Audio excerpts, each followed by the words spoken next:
James Sullivan stood before the cracked mirror in his Brooklyn studio apartment, adjusting his charcoal gray tie for the 11th time that morning. The knot refused to sit perfectly, a stubborn reminder of the stakes riding on today. At 25, James had the lean frame of someone who'd skipped too many meals to afford rent, and his hazel eyes burned with a determination that barely masked the knot of nerves twisting in his stomach. The suit he wore, purchased with 6 months of savings from his part-time job at a deli on Flatbush Avenue, was the most expensive thing he owned. Its crisp lines hugged his shoulders, transforming him from a scrappy kid from Queens into someone who just might, belong in the gleaming towers of Manhattan's financial district. Today was the day it would prove its worth. Caldwell and Partners. James whispered to his reflection, the words feeling almost surreal. The email had arrived 3 weeks ago, a bolt from the blue that still seemed too good to be true. Caldwell and Partners, one of the most prestigious financial firms in New York, rarely looked beyond the Ivy League for talent. Yet somehow, James's application had caught their eye. Maybe it was his near-perfect 3.9 GPA from New York State University, earned through sleepless nights and endless cups of cheap coffee. Or perhaps it was the glowing recommendation from Professor Hargrove, who'd called James's analysis of emerging markets a masterclass in clarity. Whatever the reason, James knew one thing for certain.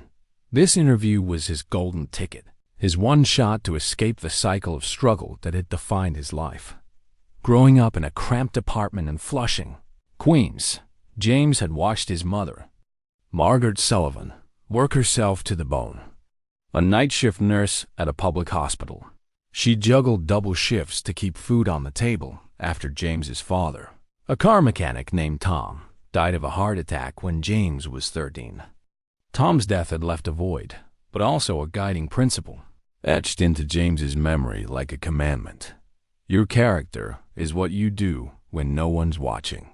Those words had become James's compass, steering him through high school, college, and the brutal job market that greeted him after graduation. He'd promised himself and his mother that he'd make something of his life, something that would let her finally rest.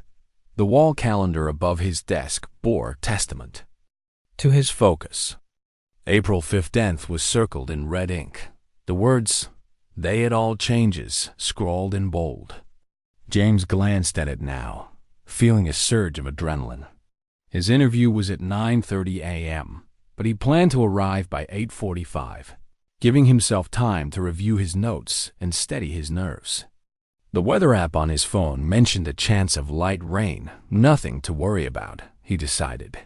He grabbed his leather portfolio, another splurge for this occasion, its weight reassuring in his hands.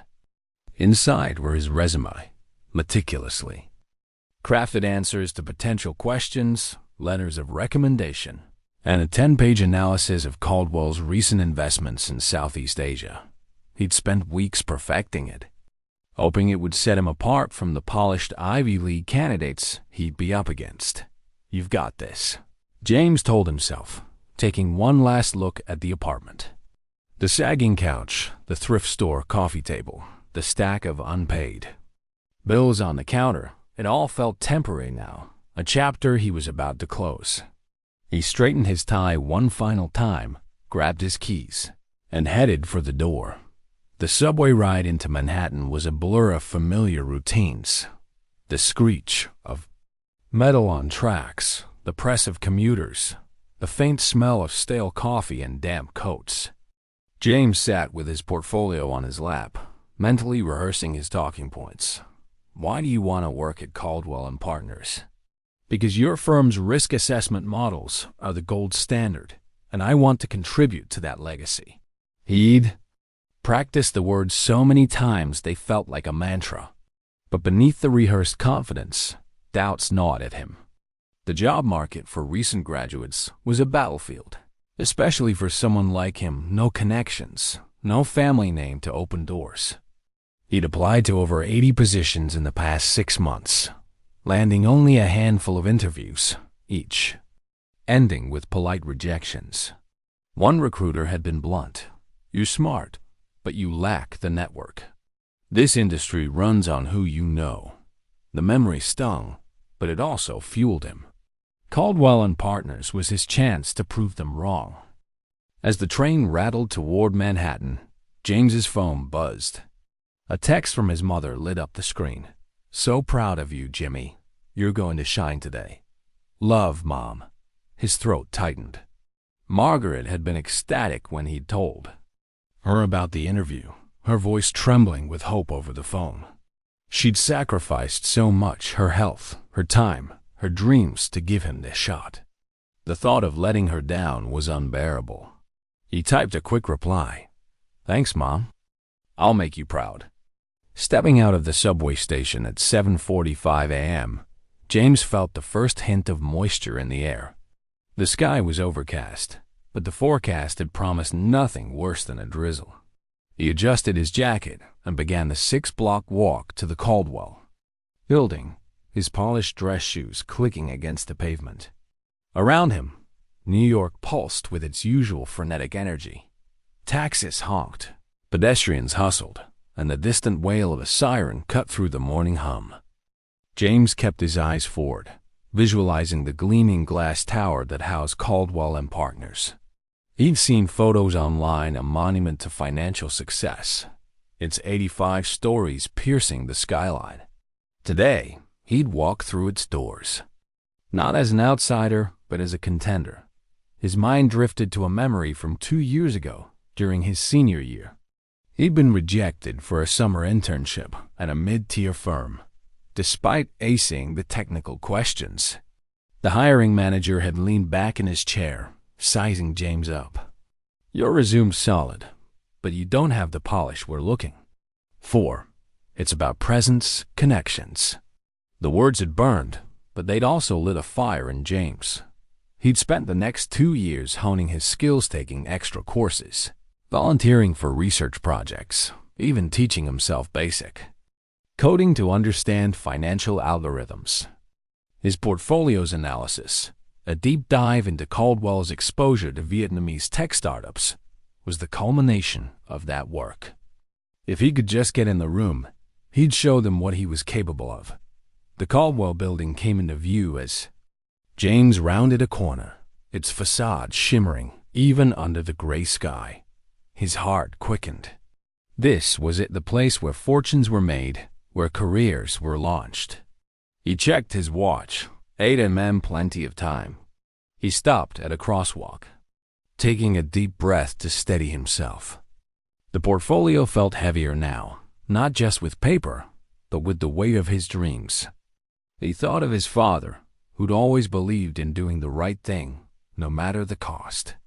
Character over convenience, Tom used to say, his calloused hands ruffling James's hair. That lesson had stuck, even if it sometimes felt like a luxury in a city that rewarded ruthlessness. As the walk signal flashed, James stepped forward, unaware that the next hour would test not just his preparation, but the very values he held dear. The clouds above darkened, and a single raindrop landed on his cheek, a quiet warning of the storm to come. The first raindrop hit James Sullivan's cheek as he emerged from the subway station at 8 a.m., 6 blocks from the Caldwell and Partners building. He glanced up, frowning at the slate-gray sky. The weather app had promised a light drizzle, nothing to derail his carefully laid plans. Tucking his leather portfolio closer to his chest, he quickened his pace, the click of his polished dress shoes echoing against the wet pavement. Manhattan's financial district loomed ahead, its towers shrouded in mist, with the Caldwell building's glass facade glinting faintly through the haze. James's heart thudded with a mix of anticipation and nerves.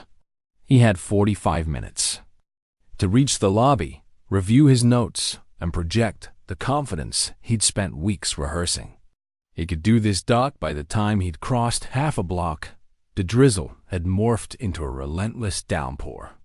Rain fell in sheets, driven by a sudden, howling wind that turned umbrellas inside out and sent pedestrians scrambling for cover.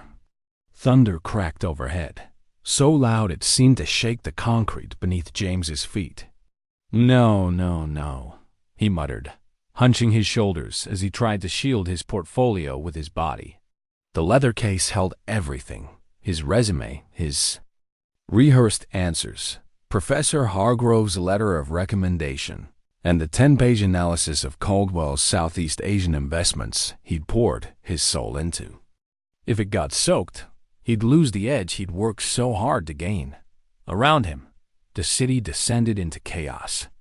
Taxis crawled through flooded intersections, their horns blaring in futile protest. A newsstand's tarp flapped wildly, sending magazines skittering across the sidewalk. Storm drains gurgled, overwhelmed by the deluge. James spotted a coffee shop ahead, its windows fogged with the breath of drenched commuters. He ducked inside, joining a dozen other refugees from the storm. The air smelled of espresso and damp. Wool. He checked his watch. 8:10 a.m., still enough time, but the rain showed no sign of slowing. Through the streaked windows, he saw debris, a plastic bag, a broken umbrella, tumbling down the street in the gusting wind. "Worst storm in 7 years," a barista remarked, wiping the counter with a rag. "They're saying the financial district might flood." James's stomach dropped. The financial district, where Caldwell and partners stood. He pulled out his phone, fingers fumbling as he opened a ride-sharing app. The screen showed no available cars.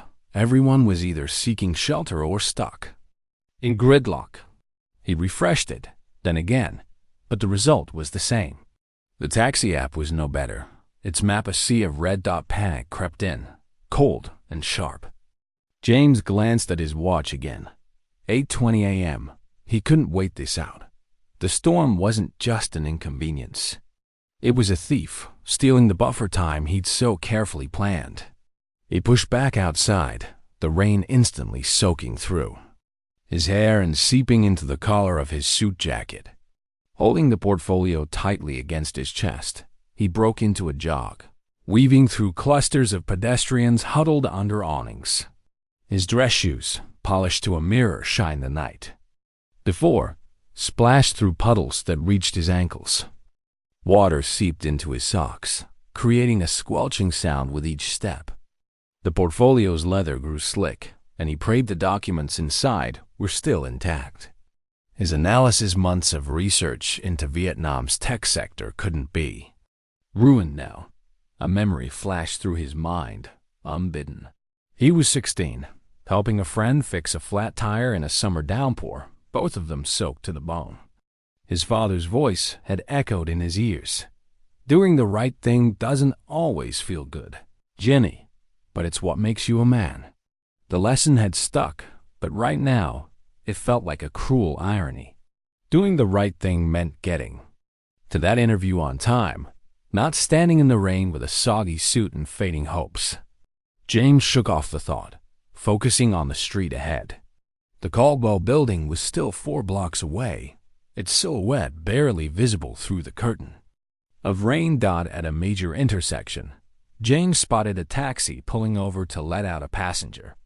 Hope surged. He sprinted toward it, waving frantically, his portfolio slipping slightly in his grip. "Taxi!" he shouted, voice lost in the storm's roar. But just as he reached the curb, a woman in a sleek trench coat dove into the back seat, slamming the door. The taxi's light flicked off, and it pulled away, tires spraying James with a wave of filthy water.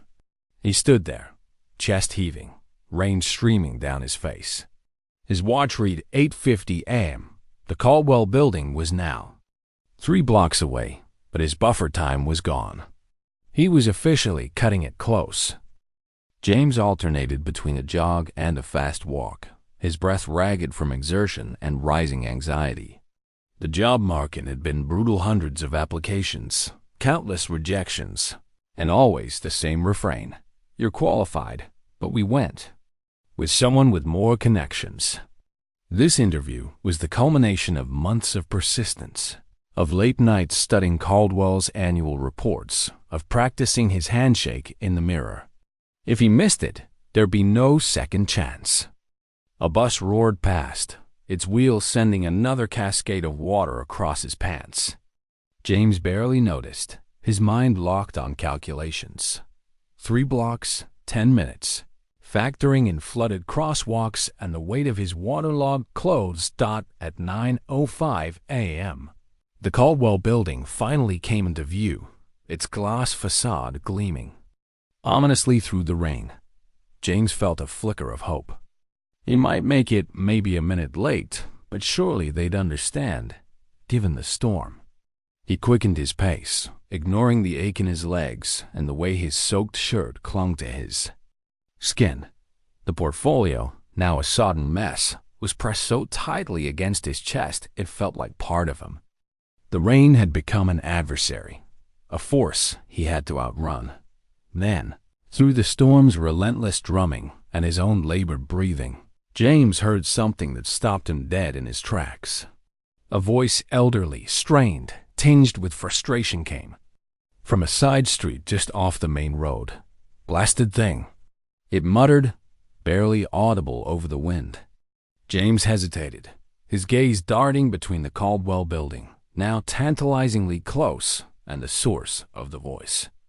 Through the rain, he saw an older man standing beside a sleek black sedan, its front passenger tire completely flat.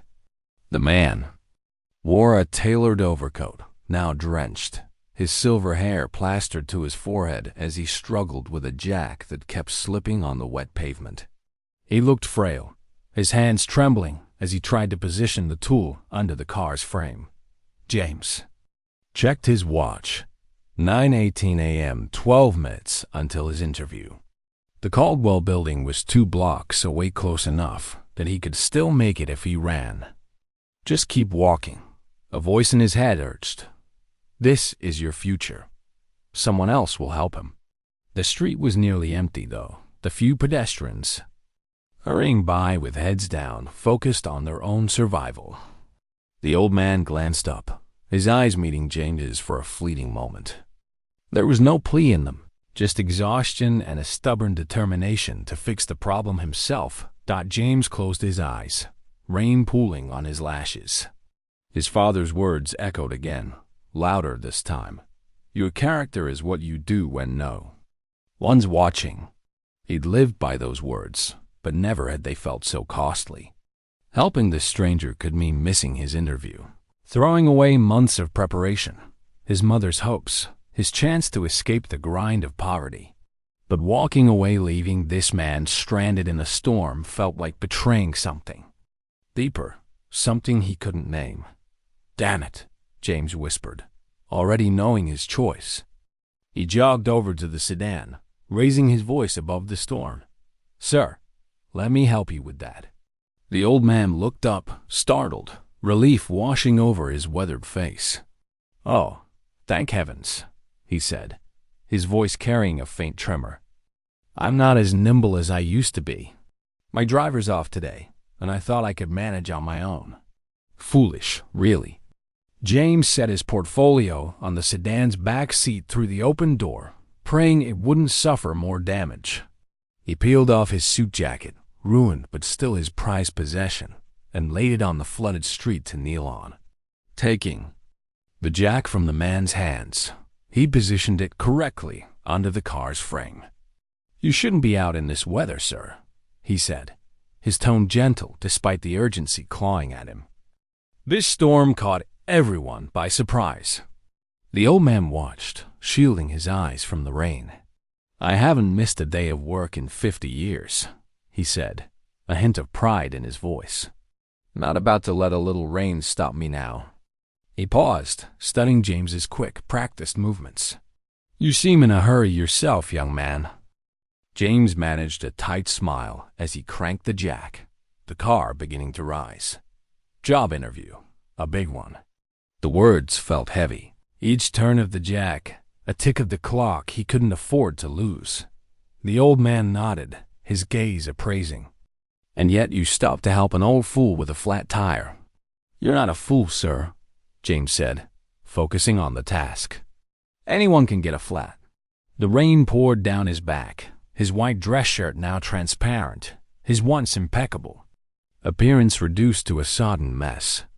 Within minutes, he'd removed the damaged tire, his hands smeared with grime and rainwater. The spare from the trunk was intact, and he mounted it with the efficiency of someone who'd spent teenage summers working in his uncle's garage. Those sweaty afternoons, learning to change tires and oil, had seemed trivial then. Now, they were his salvation. Almost done, James announced, tightening the lug nuts with a wrench. His watch read 9:27 a.m. His interview slot was gone, washed away by the storm and his own decision. Yet, as he lowered the car, a strange calm settled over him. He was doing the right thing, even if it cost him everything. The old man stood nearby, sheltered slightly by the open trunk. "You handle tools well," he observed. "Not common among young people these days." James laughed, the sound surprising even himself. "My uncle wouldn't let me drive his pickup until I could change a tire blindfolded. Said it was a life. Skill." He finished the job, wiping his hands futilely on his ruined pants. "Your uncle sounds wise," the man said, his eyes crinkling with warmth. "May I ask where this interview is?" James retrieved his soggy portfolio and mud-stained jacket. "Caldwell and Partners, financial firm, a few blocks from here." Something flickered across the man's face, surprise, perhaps, or curiosity. "I'm familiar with them," he said carefully. "Strict about punctuality, as I recall." Yes, sir," James replied, his voice steady despite the disappointment settling in his chest. "But some things are more important than being on time." The man's eyebrows rose. "Even a job that could change your life?" James met his gaze. Rain dripping from his hair. "Even that. You needed help, sir. I couldn't walk by." The drizzle was all that remained of the storm as James Sullivan stepped out of the black sedan, his waterlogged portfolio pressed tightly against his chest. The old man, William, leaned across the passenger seat, his silver hair damp but his eyes warm with gratitude. "Please, let me drive you the rest of the way," he said, gesturing to the car, its spare tire now securely in place. "It's the least I can do after what you've done." James glanced at his watch. 9:33 a.m. His 9:30 interview slot at Caldwell and Partners had slipped through his fingers, drowned by the storm and his choice to stop and help a stranger. Across the street, the Caldwell building's glass facade towered over the plaza, its 85 stories a stark reminder of the opportunity he'd likely lost. Yet a flicker of hope persisted. If he could explain the circumstances, show them he'd made it, even if late perhaps they'd understand. "I'd appreciate that, thank you," James said, sliding back into the passenger seat. Mindful not to drip too much water on the leather upholstery, William eased the sedan into traffic. With a confidence that belied his frail appearance, navigating the flooded streets as if he'd driven them 1,000 times. The windshield wipers flicked away the light rain, their rhythmic hum a counterpoint to James's racing thoughts. "Young man, may I know your name?" William asked, his voice steady and kind. "James Sullivan," James replied, brushing a bead of water from his brow. William nodded, a faint smile playing at his lips. "Well, James Sullivan, sometimes life tests us in ways we don't expect." He extended his right hand, keeping his left on the wheel. "I'm William." James shook the offered hand, noting the firm grip and the glimpse of a polished watch beneath William's coat sleeve. "Thank you for the ride, William. I appreciate it." "No, James," William said, his gaze fixed on the road. "I'm the one who's grateful for what you did today, more than you might realize." The Caldwell building's entrance loomed ahead, its marble plaza glistening under the clearing sky. William pulled to a smooth stop, turning to James with an expression that seemed almost apologetic. "Here we are. I wish you the best of luck, young man." James clutched his soggy portfolio, hesitating before opening the door. "Thank you for understanding why I had to stop." William's eyes softened, a quiet wisdom in them. "Character shows itself in moments of inconvenience, James. Remember that." James stepped out, the humid air heavy with the storm's aftermath. His dress shoes squelched across the plaza, each step a reminder of his disheveled state. The lobby's grandeur hit him like a wave, marble floors, soaring ceilings, chandeliers casting golden light. The air conditioning stung his wet skin, sending a shiver through him. At the security desk, a guard with a clipped mustache eyed him skeptically, his gaze lingering on the water dripping from James's suit. "Good morning," James said, summoning confidence despite his appearance. "I'm James Sullivan. I had a 9:30 interview with Caldwell and Partners." The guard checked his screen, his expression easing slightly. "You're on the list, Mr. Sullivan. 42nd floor, HR department." He pointed to the elevator bank, adding, "They're strict about their schedule, just so you know." "I understand." "Thank you," James said, his stomach tightening. As he crossed the lobby, he caught sight of another young man, crisp suit, polished shoes, portfolio untouched by the rain, striding toward the elevators with an air of effortless confidence. The contrast stung. That could have been him, if not for the storm, if not for William. The elevator doors closed behind him, and James faced his reflection in the polished steel. A man who looked like he'd fought a hurricane and lost. He ran, a hand through his soaked hair, trying to salvage some semblance of professionalism. The ride to the 42nd floor felt both too quick and agonizingly slow, each second carrying him closer to a verdict he dreaded. The elevator doors opened to the 42nd floor, revealing a world of understated luxury. Mahogany walls, soft lighting, abstract art that screamed wealth. James Sullivan stepped out, his wet shoes leaving faint marks on the carpet. The reception desk, staffed by a woman in a tailored blazer, stood like a fortress guarding his fading dreams. Her nameplate read Laura Bennett. James approached, his portfolio heavy in his hands. "Good morning," he said, his voice betraying a tremor of anxiety. "I'm James Sullivan. I had a 9:30 interview. I know I'm late, and I'm sorry. There was an elderly man with a flat tire in the storm, and I couldn't—" Lavra held up a hand, her expression polite but firm. "Mr. Sullivan, I see you on the schedule, but your slot has passed. Mr. Marshall has moved on to other candidates." Desperation surged. James leaned forward, the words tumbling out. "Please, I prepared for months. If I could just have 5 minutes with Mr. Marshall to explain." "I'm sorry," Lavra said, her tone unyielding yet not unkind. "Mr. Marshall was clear. Punctuality reflects professionalism." Her eyes flicked to his dripping suit, the mud-stained cuffs. "You could leave your resume. We'll contact you if opportunities arise." The words were a polite rejection, a corporate brush-off James recognized all too well. His shoulders sagged, the weight of his roadside decision crashing down. He'd given up his shot at Caldwell and Partners for a stranger, and now he stood here, a soggy failure. "Can I speak with Mr. Marshall directly?" "Just a moment?" he asked, clinging to a shred of hope. Double quotes, "Mr. Marshall's in interviews until noon, then meetings all day," Lavra replied. "I can pass a message, but that's the best I can do." James stood silent, water pooling around his shoes. The cost of his choice felt crushing. He'd known the risk, but facing it now here, in this pristine office, hurt more than he'd imagined. "I understand," he said quietly. "Please tell Mr. Marshall I'm sorry for missing the appointment and would welcome a chance to reschedule." He opened his portfolio, pulling out a resume. The edges were damp, but the text held.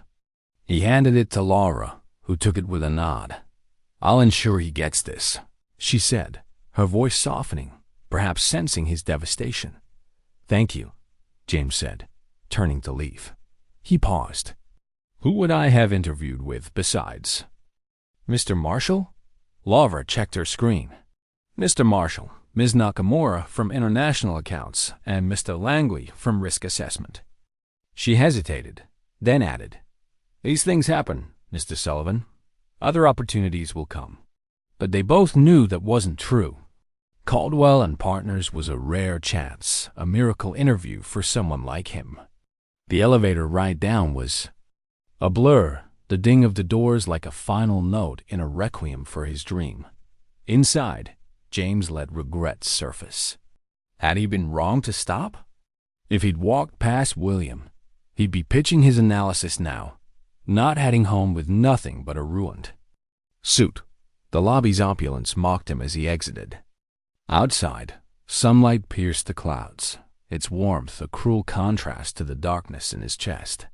His shoes squished as he walked to the subway, and he opened his job search app. Listings for junior analysts at lesser firms scrolled by lower. Pay, less prestige, but something. He couldn't stop. Rent loomed, and his savings were dwindling at a crosswalk. James thought of William's grateful eyes. Helping him had felt right, a small act of humanity in a city that often rewarded selfishness. Maybe that mattered, even if it cost him everything. At least I can face myself, he murmured as the walk signal flashed, guiding him away from Caldwell and Partners done in his apartment. James hung his soaked suit to dry. His phone showed a missed call from his mother. He couldn't call back, not yet. Not with her pride hanging over him like a weight. Sinking onto the couch, he felt the morning's toll. But beneath the disappointment, a faint spark of resolve flickered. He wasn't finished. Not yet. 3 days had passed since the rainstorm that washed away James Sullivan's chance at Caldwell and Partners. The sun now streamed through the grimy window of his Brooklyn studio apartment, mocking the gloom that had settled over him. James sat, hunched over his laptop, tweaking his resume for the 6th time that morning. The words junior financial analyst stared back from a job listing for a small firm in Midtown, half the salary. None of the prestige of Caldwell and Partners, but it was something. His savings were nearly gone, and rent loomed like a guillotine. The charcoal gray suit, back from the dry cleaner at a cost that made him wince, hung on the closet door. A silent reminder of both his hope and his failure. His phone buzzed, displaying his mother's face. James hesitated, his thumb hovering over the screen. He hadn't told Margaret about missing the interview, unable to bear the thought of her disappointment. She'd been so proud when he'd landed the Caldwell opportunity, her voice trembling with hope over the phone. The call went to voicemail, and James exhaled, promising himself he'd call back once he had something positive to share. As he returned to his laptop, the phone buzzed again, an unknown number with a Manhattan area code. His heart skipped. Could it be another rejection? Or maybe a callback from one of his endless applications? He cleared his throat, forcing calm into his voice. James Sullivan speaking. Mr. Sullivan, this is Elizabeth Harper, Executive Assistant to the CEO of Caldwell and Partners, came a crisp, professional female voice. I'm calling to invite you for an interview this afternoon at 2 p.m. Would you be available? James's mind went blank, the words not fully registering. Caldwell and Partners. Another interview. Yes, I'm available, he stammered, gripping the phone tighter. But I thought, I missed my appointment earlier this week. There was a slight pause, professional but not unkind. I don't have that information, Mr. Sullivan. I was instructed to arrange this meeting. Please come to the main reception on the 85th floor, not the HR department. Do you need directions to our building? No, thank you. I know where it is, James said, his voice automatic as his thoughts raced. The 85th floor executive. Territory, not HR. Was this a courtesy rejection? A formality to let him down in person? No, that made no sense. Firms like Caldwell didn't waste executive time on failed candidates. May I ask why I'm being offered another interview? I'm afraid I don't have details, Elizabeth replied. Is 2 p.m. acceptable? Yes. Absolutely, James said, snapping back to focus. Thank you. Very good. We'll see you then. The call ended, leaving James staring at his phone, confusion swirling with cautious hope. The 85th floor, the CEO's domain. What could they possibly want with him? He glanced at the clock. 11:15 a.m., less than 3 hours to prepare. This time, there'd be no storm, no flat tire to derail him. He showered, shaved, and slipped into his freshly cleaned suit, the fabric restoring a fraction of the confidence he'd lost. The mirror showed a young man ready to seize whatever this mysterious meeting offered. As he left the apartment, he grabbed his portfolio, now dried, though the edges of his analysis bore faint water stains, and headed for the subway at 1:15 p.m. James stepped out of a taxi in front of the Caldwell building, the sky clear and the sidewalks dry. The tower gleamed under the afternoon sun, a stark contrast to the rain-soaked chaos of 3 days ago. He greeted the security guard with newfound assurance. Good afternoon. James Sullivan, 2 p.m. appointment, 85th floor. The guard checked his list, eyebrows rising slightly. The 85th floor, executive level, you're cleared. He handed James a special access badge. Elevators to your right. The executive elevator moved with silent efficiency, carrying James upward through the heart of Caldwell and Partners. His nerves tingled with each passing floor. Why would anyone on the executive level want to see him? What could await him 85 stories above the city? The doors opened to a reception area that made the 42nd floor look modest. Genuine artwork adorned the walls, not prints, and the furniture's sleek leather and polished wood probably cost more than his yearly rent. Floor-to-ceiling windows offered a breathtaking view of Manhattan's skyline, the city sprawling like a living map. A woman approached, her tailored suit and confident stride marking her as someone of importance. Mr. Sullivan, I'm Elizabeth. Harper, she said, extending a hand. Her smile was warm but professional. Thank you for coming on short notice. Thank you for the invitation, James replied, shaking her hand. I'll admit, I'm a bit confused about why but here. Elizabeth's smile revealed nothing. All will be explained soon. Can I offer you water or coffee while you wait? Water, please, James said, his throat suddenly dry. As Elizabeth stepped away, he absorbed his surroundings. This was the nerve center of Caldwell and Partners, where billion-dollar decisions were made. Just standing here felt surreal, like stepping into a world he'd only read about in business journals. Elizabeth returned with a crystal glass of water. The CEO will see you now, Mr. Sullivan. James nearly choked on his sip. The CEO? He echoed, disbelief creeping into his voice. The CEO of Caldwell and Partners was William Caldwell himself, a near mythical figure in finance, known for his reclusive nature and rare public appearances. Why would he meet a failed entry-level candidate? Elizabeth led him down a hallway lined with framed photos of the company's history, its founding in 1935, its survival through market crashes, its expansion into global markets. At the end stood imposing double doors. She knocked gently then. Open one. Mr. Sullivan is here, sir. Send him in, Elizabeth, came a voice from within, calm, authoritative, and oddly familiar. James's heart pounded as he stepped into the spacious office. Sunlight poured through panoramic windows, offering a dizzying view of the city. A large desk dominated one end, its high-backed leather chair facing the skyline. The occupant turned. Slowly, and James froze, his breath catching in his throat. Sitting before him, with the same kind eyes and faint smile, was William, the elderly man from the storm, whose flat tire James had changed at the cost of his interview. Hello again, James, said William Caldwell, rising from his chair. "I believe we have a conversation to finish." James stood rooted to the spot, his mind reeling. The old man from the rain-soaked street was William Caldwell, one of the wealthiest men in America, the legendary founder of the firm James had dreamed of joining. "Sir, I had no idea who you were," he managed, his voice barely above a whisper. William's eyes twinkled with amusement. "That, young man, is precisely why our encounter was so valuable." He gestured to a chair across the desk. "Please, take a seat.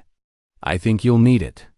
James sank into the chair, his portfolio forgotten in his lap.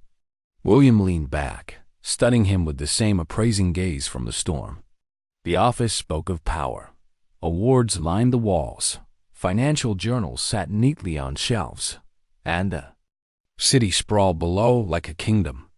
"You look surprised," William said, his voice carrying the quiet authority of someone accustomed to command.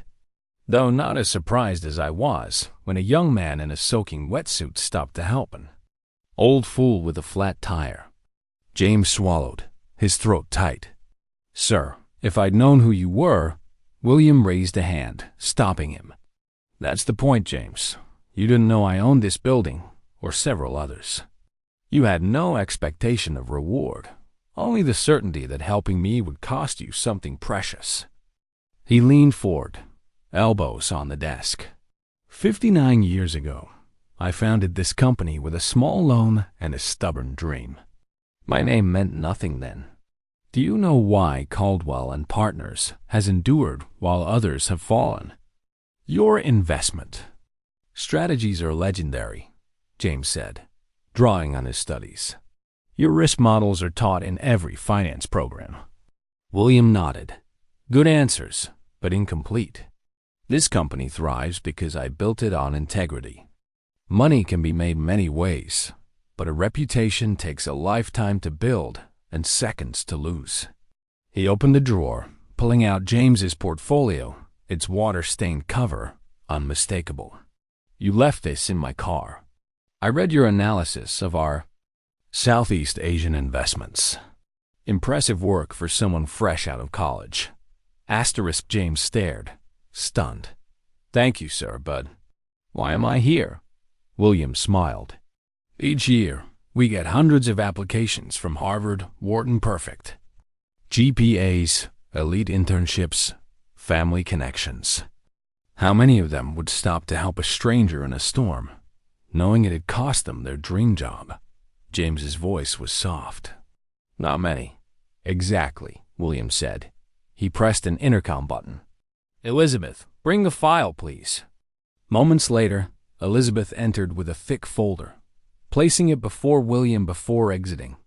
After you left on Monday, I made inquiries, William explained, opening the folder. Your academic record is exceptional, especially given you worked part-time throughout college. Your professors praise your analytical mind. But what caught my attention was your former employers. He flipped a page. The deli manager said you stayed late to help a customer who'd lost their wallet, waiting until they returned. Your library supervisor noted you reorganized their filing system unpaid during a break. Small acts, James, that reveal character. James felt a rush of emotion. He hadn't done those things for praise. They just felt right. William closed the folder, his eyes warm.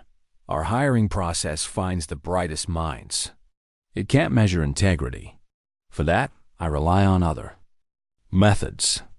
The flat tire, James whispered, understanding dawning. It wasn't planned. The tire was real, William chuckled. My driver usually handles such things, but I'd given him the day off.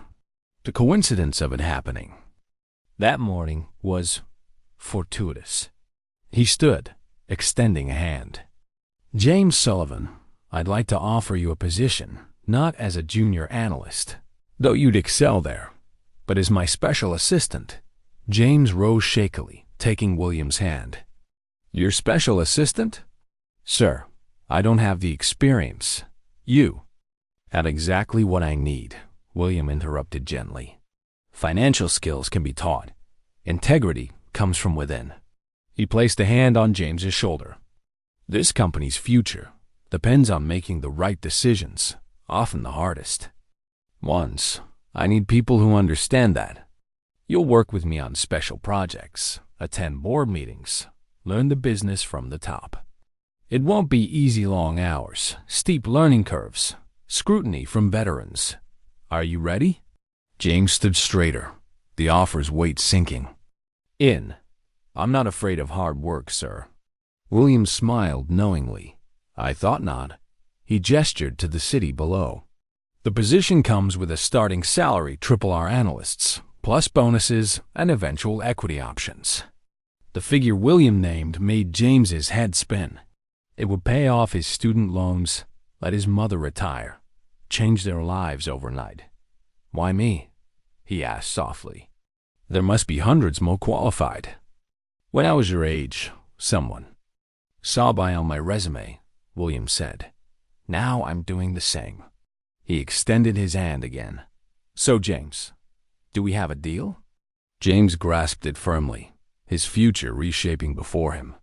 Yes, sir, we do. James Sullivan stood at the entrance to the Caldwell and Partners building, the morning sun glinting off its glass facade. A week had passed since William Caldwell's life-changing offer, and today marked James's first official day as special. Assistant to the CEO, his new charcoal suit, one of 3 purchased with his generous signing bonus, felt like armor, though his nerves hummed beneath the crisp fabric. At 25, he was stepping into a world he'd only dreamed of, a world where billion-dollar decisions were made and careers were forged. He adjusted his tie, took a deep breath, and walked through the revolving doors, ready to prove he belonged.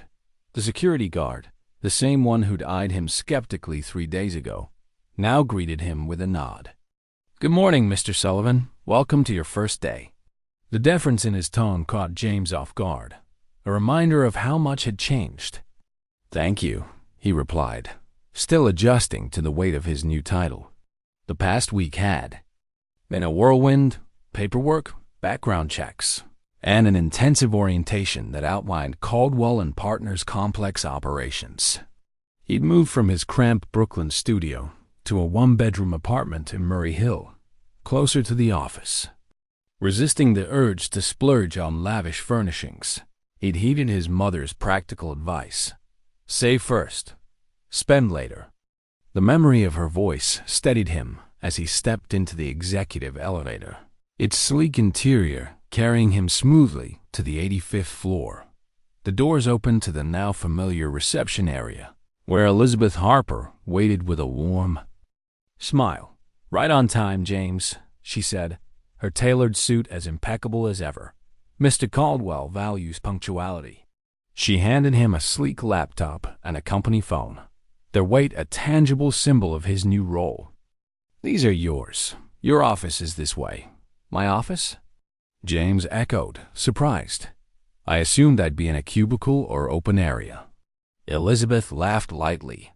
Special assistants to the CEO don't work in cubicles, James. She led him down a corridor he hadn't seen before, lined with frosted glass doors and modern art. Opening one, she revealed a spacious office with floor-to-ceiling windows offering a panoramic view of Manhattan's skyline. A mahogany desk dominated the space, flanked by a small conference table and leather chairs. This is mine? James asked, barely believing the words. All yours, Elizabeth confirmed. You'll spend much of your time with Mr. Caldwell or traveling with him, but this is your base. First cup of coffee's on him, by the way. She winked, then gestured toward the door. He's waiting for you now. James set his portfolio on the desk, its water-stained cover, a relic of the storm that had brought him here. He followed Elizabeth to William's office, where the CEO sat reviewing documents, his silver hair catching the morning light. William looked up, his serious demeanor softening into a smile. James, right on time. Close the door. would you? We have much to discuss." For the next 2 hours, William outlined James's responsibilities with a precision that both intimidated and inspired. He'd analyze special projects, attend board meetings, and learn every facet of the business from the top down. "You'll need to grasp complex strategies quickly," William said, sliding a binder across the desk. "This covers our current priorities, international regulations, market volatility, and our push into sustainable investments." He paused, studying James. "You're stepping into a high-stakes world. The hours will be long, the scrutiny intense. Any concerns?" James hesitated, the binder's weight heavy in his hands. "Sir, aren't you worried I'm not ready for this level of responsibility? I'm 25 with no executive experience." William set down his pen, his perceptive eyes locking onto James's. "Of course, you're not ready. No one would be. That's why this role exists, is to prepare you." He gestured to the window, the city sprawling below. "Look out there, James. What do you see?" James gazed at the skyline towers, streets, people moving like ants. "I see potential," he said, echoing a lecture from college. "Businesses, opportunities, growth." William corrected gently. "I see problems waiting for solutions, opportunities hidden in plain sight. But from up here, I can't see the human element, the reality beyond balance sheets." He stood, joining James at the window. "That's where you come in. Your perspective, your background, they're valuable because they differ from mine and most of this building's executives." A knock interrupted them. Elizabeth poked her head in. "Sorry to disturb, but the board members are gathering for the quarterly meeting." William nodded. "Thank you, Elizabeth." He turned to James. "Ready to dive in?" Board meetings can be daunting, but there's no better way to learn. "I'm ready," James said, his confidence bolstered by William's faith. He followed the CEO to the boardroom, a vast space with a massive oak table and 16 stern-faced executives, their suits as sharp as their gazes. Most had decades of experience, their resumes littered with MBAs and market victories. James felt their curiosity, some skeptical, some dismissive, as William introduced him. "Ladies and gentlemen, this is James Sullivan, my new special assistant. He'll join our meetings moving forward." A silver-haired man, Robert Langley from Risk Assessment, raised an eyebrow. "Rather young, isn't he, William?" "I don't recall discussing this position." William's tone was even but firm. "When you've been CEO as long as I have, Robert, you learn the value of fresh perspectives." The room fell silent. The matter settled. The meeting plunged into complex discussions, market strategies, currency fluctuations, a potential acquisition in Singapore. James listened intently, scribbling notes as terms like beta coefficients and ESG metrics flew across the table. Occasionally, William leaned over to whisper context, clarifying technical points. The conversation shifted to a struggling manufacturing company in Ohio, a Caldwell investment losing value. Catherine Nakamura, the CFO, spoke sharply. "The numbers don't lie. We should liquidate the assets, cut our losses." Another executive countered. "That plan employs 2,000 people. Closing it would devastate the community." William turned unexpectedly to James. "Mr. Sullivan, your thoughts?" The room went still, all eyes on the newcomer. James's pulse raced, a flicker of panic threatening to derail him. Then he remembered why he was here, not for his financial expertise, but for his perspective. He took a breath, his voice steadying. "I grew up in a neighborhood that lost its main employer, a factory like this one. The impact went beyond jobs. Schools lost funding, families left, the whole community unraveled." He paused, meeting Nakamura's gaze. "Before liquidating, I'd explore restructuring options to preserve jobs while addressing inefficiencies. There's value in people, not just numbers. Silence followed, heavy with scrutiny. Then William smiled. "Precisely why you're in this room, James." He addressed the board. "We'll form a committee to study restructuring. Robert, Catherine, work with James on this." As the meeting ended, executives filed out, several nodding respectfully. To James, William remained seated, satisfaction in his eyes. "You did well. You spoke your truth, even surrounded by decades of experience." "Thank you for the opportunity, sir," James said, gratitude swelling. William shook his head. "You earned it, James. Never forget that. The storm didn't wash away your chance. It showed you the path you were meant to take." Standing by the boardroom window, James looked out at the city, its streets now dry under the bright sun. Somewhere below, another young graduate was hurrying to an interview, chasing a dream. He smiled, realizing his own journey had taken an unexpected turn. Success, he understood now, wasn't just about titles or salaries. It was built on choices made in quiet moments, when no one or someone very important was watching. That evening, James called his mother, finally telling her the full story. Her tears of pride over the phone were worth more than any salary. He visited his old Queens neighborhood, donating a portion of his bonus to the community center where he'd spent his teenage years. As he walked home, the Caldwell building's lights glowed in the distance, a beacon of the path ahead. James had entered through an unlikely door, shaped by a storm and a flat tire. But he knew now that true success lay in integrity, in the courage to do what was right, no matter the cost. The future was daunting, but he was ready to meet it, guided by the wisdom of an elderly man who'd seen in him something rarer than talent, a heart that chose character over convenience. The story of James Sullivan and William Caldwell is a powerful testament to the humanity that shines through our choices, even in the face of personal sacrifice. It's not just a tale of a young man's rise in the competitive world of finance. It's a celebration of integrity, kindness, and the belief that doing the right thing can forge unexpected paths to success. As we reflect on James's journey, we find lessons that resonate beyond the skyscrapers of Manhattan, touching the core of what it means to live with purpose. Through platforms like Legacy Stories, we can continue to uncover narratives that inspire and challenge us to be better.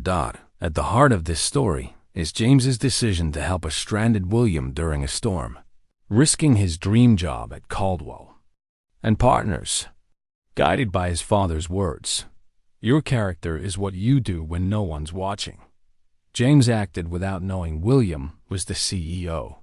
This selfless act, made in the chaos of a rain-soaked morning, highlights a profound truth. Humanity thrives in moments of moral courage. In a finance world often driven by profit, James's choice to prioritize a stranger's need over his own ambition reminds us that integrity is a quiet force, shaping lives and legacies when we least expect it.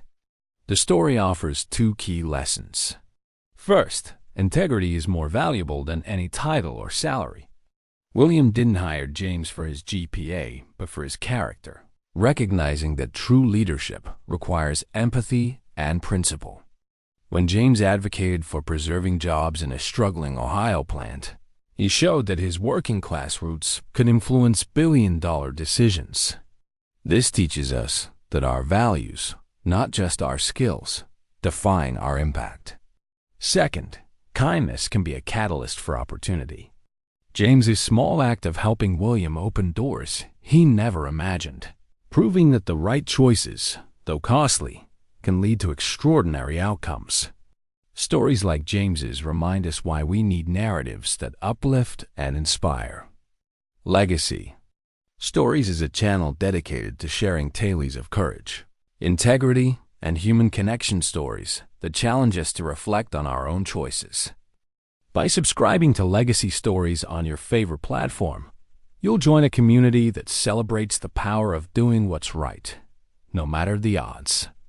Don't miss out on more heartwarming journeys that show how ordinary people create extraordinary legacies.